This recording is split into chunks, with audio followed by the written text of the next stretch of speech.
Repatriation. Arakan is still a battlefield, and repatriation without security is like death coming to take me out. The news walk in my ears. I tremble, knowing my body as a burden on others. I will walk back to my land if I get my citizenship right back.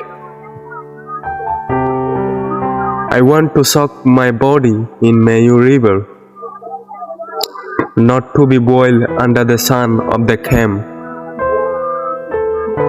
I want to freeze my body in the shades of Mother Arakan,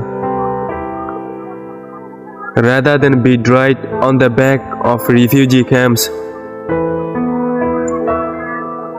Don't need to force me into hell.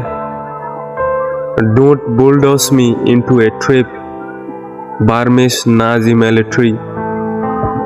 I'm not sure I will survive again. I saw the world cry for we Rohingya, cry for our human right. But this time, I wonder if its cries will also be true.